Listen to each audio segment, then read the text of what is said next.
Prime Minister Modi is a friend of mine, but they don't do very much business in terms of business with us.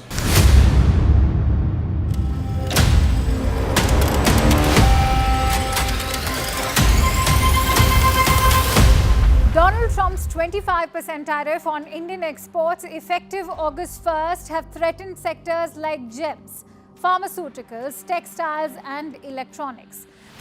This move jeopardizes India's preferential trade status despite earlier talks. One that's set to impact two-way trade worth $129.2 billion. As a result, the tariffs could not just inflate costs but also delay shipments, which of course means bad news for American consumers as well. Expect greater pressure on various industries, potentially forcing companies like Apple to reconsider sourcing strategies. Tariff is so high. They have one of the highest tariffs in the world. Now they're willing to cut it very substantially, but we'll see what happens. We're talking to India now. We'll see what happens.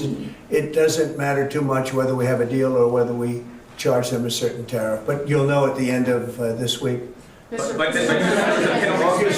1st is a very big day for this country because money is going to pour into the United States like we've never seen before. Yes, ma'am. In one of his latest posts, Trump has slammed India and Russia together, dubbing both as dead economies.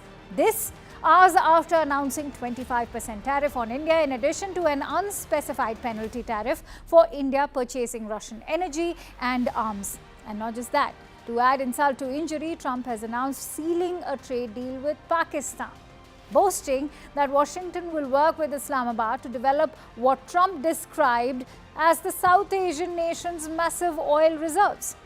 To quote the US President on Pakistan, "We have just concluded a deal with the country of Pakistan, whereby Pakistan and the United States will work together on developing their massive oil reserves. We are in the process of choosing the oil company that will lead this partnership.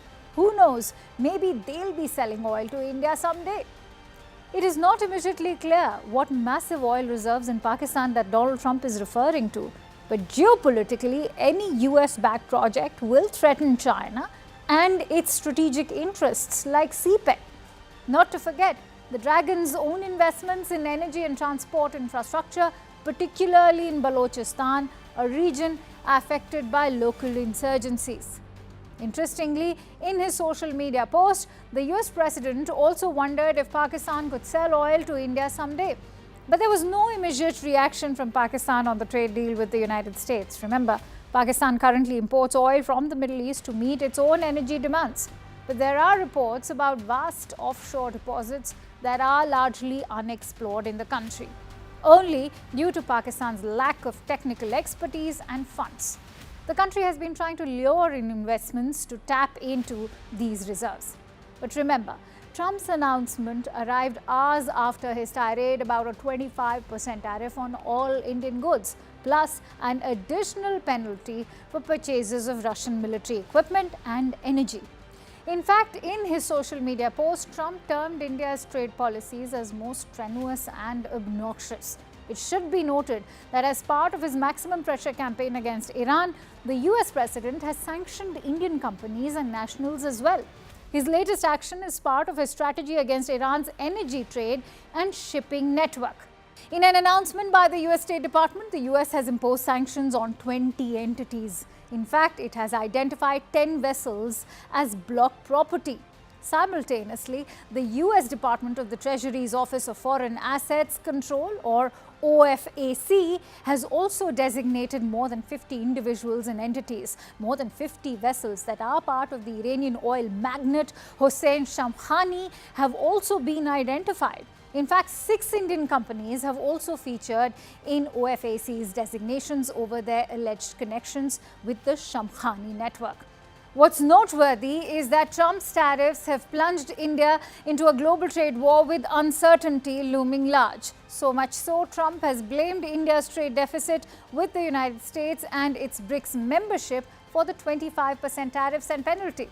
Why so? Because Donald Trump harbors the bias that the BRICS is anti-US and it aims to de-dollarize, meaning change the dollar's status as a global reserve currency. Now, even though Trump has threatened that the tariffs and penalty will kick in starting August 1st, US officials are reportedly to visit India on August 25th. They will continue discussions to hammer out an agreement at the earliest. The delay is also an indication that India is being a tough negotiator, since we have been demanding preferential access to the American market. A stance that's already been indicated by India's Commerce Ministry that categorically stated, and I quote, "The government attaches the importance to protecting and promoting the welfare of our farmers, entrepreneurs and MSMEs. The government will take all steps necessary to secure our national interest." According to US trade representatives, in 2024 alone, US goods trade with India amounted to about $129.2 billion, comprising $41.8 billion in US exports and $87.4 billion in imports. This resulting in a US goods trade deficit of approximately $45.7 billion with India. It's this trade deficit that Donald Trump wants to reduce. But will India comply?